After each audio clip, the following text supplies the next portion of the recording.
Hello दोस्तों, very good evening all of you. सभी को राधे राधे, राम राम, प्रणाम, नमस्ते, हेलो। तो आइए जुड़िए हमारे साथ। मैं नेहा सिंह स्वागत करती हूँ आप सभी का अपने चैनल हिंदी प्रगति पथ में।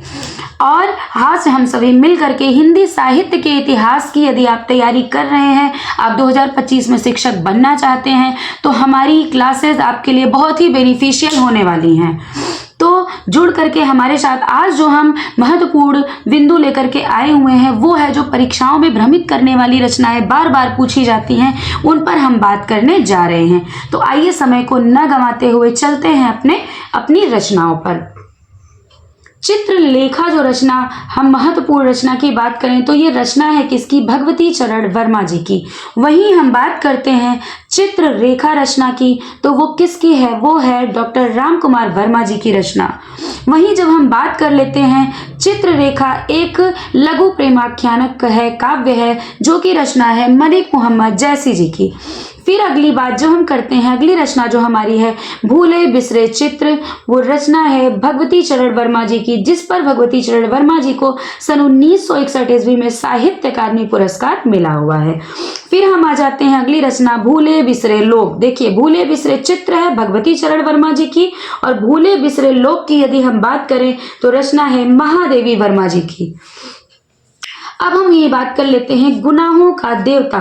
तो गुनाहों का देवता की जब बात करेंगे तो रचना है धर्मवीर भारती जी की। वहीं बात कर लें साहित्य देवता, तो साहित्य देवता है माखनलाल चतुर्वेदी जी की। फिर हम बात करें समय देवता, तो रचना है नरेश मेहता जी की। और बोलो के देवता सुमित्रा कुमारी सिन्हा। ध्यान रखिएगा, यहाँ सुभद्रा कुमारी चौहान नहीं है, यहाँ कौन है? सुमित्रा कुमारी सिन्हा। बहुत मिलता जुलता नाम है तो कंफ्यूज होने के चांसेस रहते हैं। अब यही बात कर लेते हैं, जैसे गुनाहों का देवता है धर्मवीर भारती का, तो वहीं गुनाहों की देवी की बात करें तो बात करेंगे हम किसकी रचना है? यादवेंद्र शर्मा चंद्र जी की। ठीक है, तो फिर अब हम आ जाते हैं, ये तीनों ही रचनाएं बहुत ही महत्वपूर्ण हैं, चितंबरा, ऋतंबरा और रूपांबरा। जो कि है चितंबरा रचना है सुमित्रा नंदन पंत जी की, और ऋतंबरा की बात करें दोस्तों तो ये रचना है केदार मिश्र प्रभात की। याद रखेंगे, केदारनाथ अग्रवाल भी हैं, केदारनाथ सिंह भी हैं, पर यहाँ पे जो ये ऋतंबरा रचना है ये केदारनाथ मिश्र प्रभात जी की रचना है। ठीक है, तो बिल्कुल भी कंफ्यूज नहीं होंगे, नोट करके लिखेंगे। और ऋतांबरा रचना जो है वो है सच्चिदानंद हीरानंद वात्स्यायन अज्ञे जी की। चलिए बढ़ जाते हैं क्या अपनी महत्वपूर्ण अगली भ्रमित करने वाली रचनाओं पर। ठीक है, अब आ जाइए, एक बहुत ही महत्वपूर्ण रचना आ जाती है, और बहुत ही महत्वपूर्ण साहित्यकार की बात करें तो बरगद की बेटी जो रचना है वो किसकी है? उपेंद्र नाथ अस्क की। वहीं बात कर ले अंगूर की बेटी। देखिए, बरगद की बेटी उपेंद्र नाथ अस्क, अंगूर की बेटी गोविंद वल्लभ पंत की रचना है। फिर बात करते हैं ऋतु तरंगिणी की, तो ऋतु तरंगिणी बहुत ही महत्वपूर्ण साहित्यकार की अनूदित रचना है महावीर प्रसाद द्विवेदी जी की। मुक्ति तरंगिणी कुलपति मिश्र जी की रचना है। रस तरंगिणी भानुदत्त जी की रचना है। फिर बात कर ले हिम तरंगिणी माखनलाल चतुर्वेदी जी की रचना है। हित तरंगिणी की बात करें तो कृपाराम जी की रचना है, जो हिंदी साहित्य में काव्य की पहली रचना, पहली कृति मानी जाती है। ठीक है, आइए बात करते हैं अब काव्य विनोद किसकी रचना है, तो वो रचना है प्रताप शाही जी की। फिर वही बात कर लें सुजान विनोद की, सुजान विनोद है देव की रचना। ठीक है, जो कि रीतकालीन कवि थे। फिर जगत विनोद की बात करते हैं तो जगत विनोद किसकी है? पद्माकर की रचना है। और फिर बात करें सुजान चरित की, तो सुजान चरित जो लिखा था वो किसका है? सूदन का है। और सुजान सागर की बात करें तो किसकी हो जाएगी? घनानंद की हो जाएगी। घनानंद की बहुत ही महत्वपूर्ण एक रचना और है इश्क लता। देखिए, रीत मुक्त काव्य धारा के कवि, सर्वोत्तम कवि, प्रेम के पीर के कवि कौन थे? तो वो कौन थे? घनानंद जी थे। ठीक है, जिनको रसनिधि की उपाधि किसने दी हुई है ये सब आप कमेंट करके बताएंगे। व्यंग्यार्थ कौमुदी रचना किसकी है? तो है प्रताप शाही जी की। वहीं बात कर ले वृत्त कौमुदी की, तो वृत्त कौमुदी है मती राम जी की रचना। ठीक है, फिर आगे बढ़ जाते हैं कवित्त रत्नाकर की बात करें तो कवित्त रत्नाकर है सेनापति जी की रचना। ठीक है, और रस रत्नाकर सुखदेव जी की रचना है। फिर आगे बढ़ जाते हैं भाषा भूषण, तो भाषा भूषण है जसवंत, और रस भूषण की बात करें तो याकूब खां की रचना है।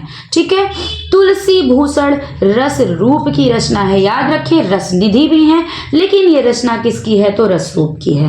भारती भूषण जो रचना है महत्वपूर्ण वो है गिरधर दास की। ठीक है, अब आ जाते हैं बहुत ही महत्वपूर्ण ये तीनों रचनाएं हैं और ये तीनों साहित्यकार हैं। तो कवि कुल कंठाभरण बार बार पूछी जाने वाली रचनाएं हैं ये परीक्षाओं में। कवि कुल कंठाभरण की बात करें तो भरण किसका है, दूल्हा की रचना है। कवि कुल कल्पतरु की बात करें तो चिंतामणि जी की रचना है। वहीं काव्य कल्प द्रुम की बात करें तो किसकी रचना है, सेनापति की रचना है। तीनों ही रचनाकार कौन है तो रीतिकालीन रचनाकार हैं। आइए अब बात कर लेते हैं रत्न हजारा। तो रत्न हजारा किसकी रचना है साथियों तो रस निधि की रचना है। कालिदास हजारा कालिदास त्रिवेदी जी की रचना है, जो कि क्या है, ये साहित्य इतिहास लेखन के परंपराओं में आधार ग्रंथ माने जाने वाली रचना है, जो है वार्ता साहित्य की श्रेणी में आ जाता है। नैन पचासा की बात करें तो मंडन मिश्र की रचना है। वहीं नैन पचीसी की बात करें तो वृंद कवि की रचना है। ठीक है, देखिए नैन पचासा मंडन और नैन पचीसी वृंद। वैताल पचीसी की बात करेंगे तो किसकी रचना हो जाती है, सुरति मिश्र जी की रचना। आइए साथियों बढ़ जाते हैं अपनी अगली रचना पर। तो अब भ्रमित करने वाली रचनाओं में जो हमारी अगली रचना आ जाती है वो क्या, अजय की डायरी रचना किसकी है तो ये अजय की डायरी रचना है देवराज की, जो कि क्या है एक उपन्यास है, एक साहित्यिक की डायरी मुक्तिबोध की रचना है, जो कि क्या है एक आलोचना। देखिए कितना ये जो है कंफ्यूज करने वाली रचनाएं हैं, और ये रचना मान लीजिए कि इसमें से नहीं तो दो रचनाएं तो आपको जरूर परीक्षाओं में देखने को मिलेंगी, क्योंकि परीक्षाओं में क्या होता है ना, रचनाओं की जो है पूछा जाता है कि कौन सी विधा की रचना है। तो यहाँ पे लिखा है अजय की डायरी और एक साहित्यिक की डायरी, जबकि ये रचना क्या है, इसकी विधा क्या है, उपन्यास और आलोचना। और प्रवासी की डायरी हरिवंश राय बच्चन जी की डायरी है, जो कि डायरी विधा में ही लिखी गई रचना है। ठीक है, चलिए अब बात कर लेते हैं यायावर की डायरी। तो यायावर की डायरी जो है देख लीजिए लिखा हुआ है डायरी, परंतु विधा क्या है, इसकी विधा है निबंध। तो ये किसकी है, बसंत पोद्दार जी की रचना है।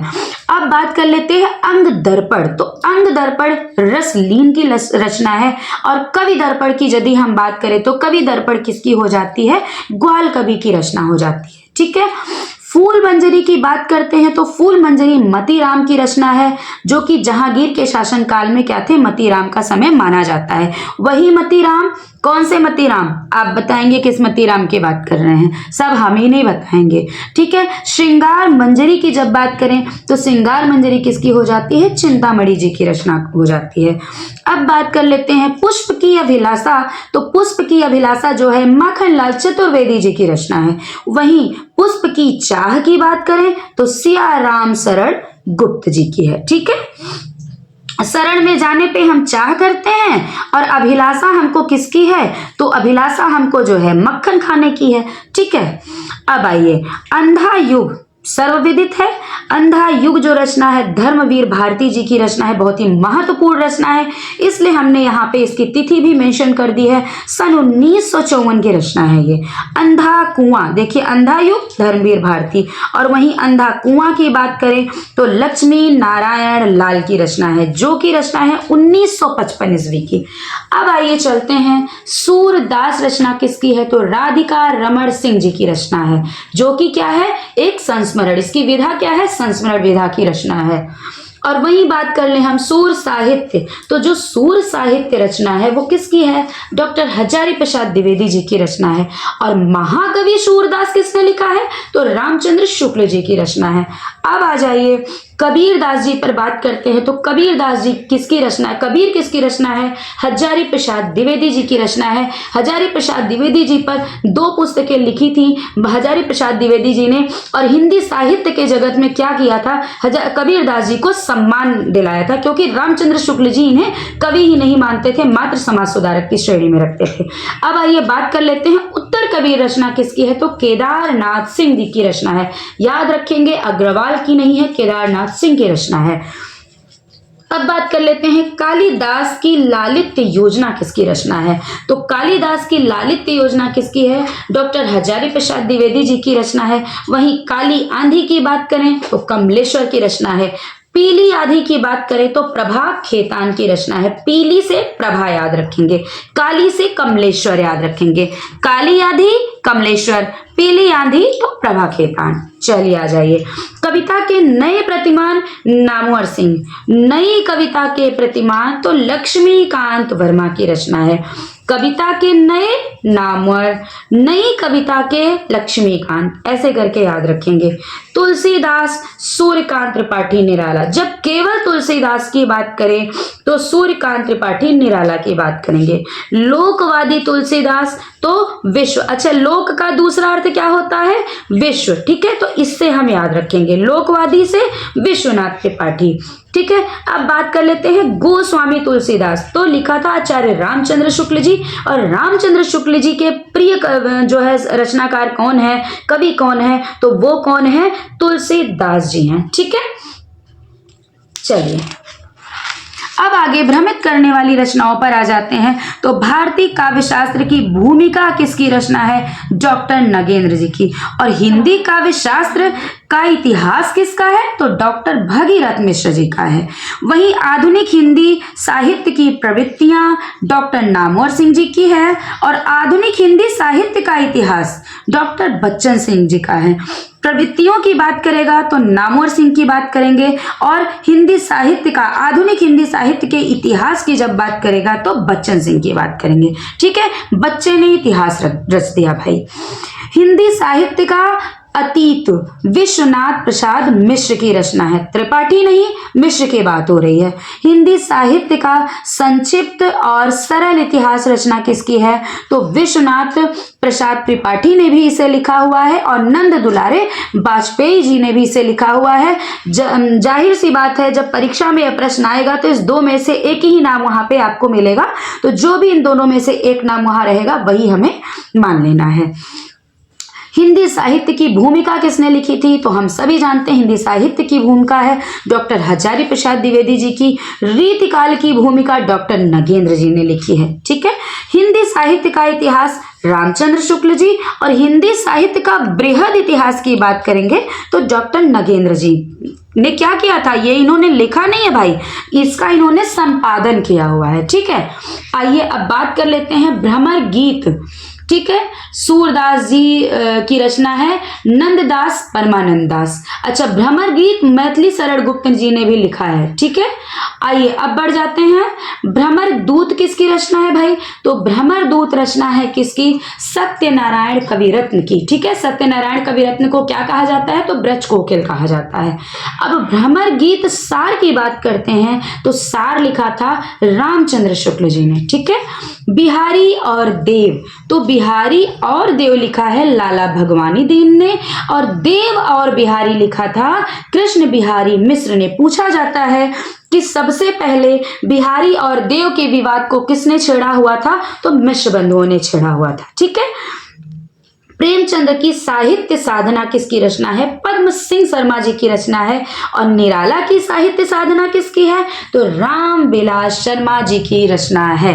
तो साथियों, जितनी भी परीक्षाओं में भ्रमित करने वाली रचनाएं पूछी जाती हैं उस पर हमने विस्तार से बात करी है, और मुझे पूरी उम्मीद है आपको ये क्लास बहुत अच्छी लगी होगी। और हम ऐसे ही महत्वपूर्ण चीजों को लेकर के आएंगे जो कि बिल्कुल एग्जाम ओरिएंटेड होगी, और 2025 में हम जो है शिक्षक बनकर के मिलेंगे। और चलिए मिलकर करते हैं हिंदी साहित्य के इतिहास की बहुत अच्छे से तैयारी, अपनी तैयारी को धार देते हैं।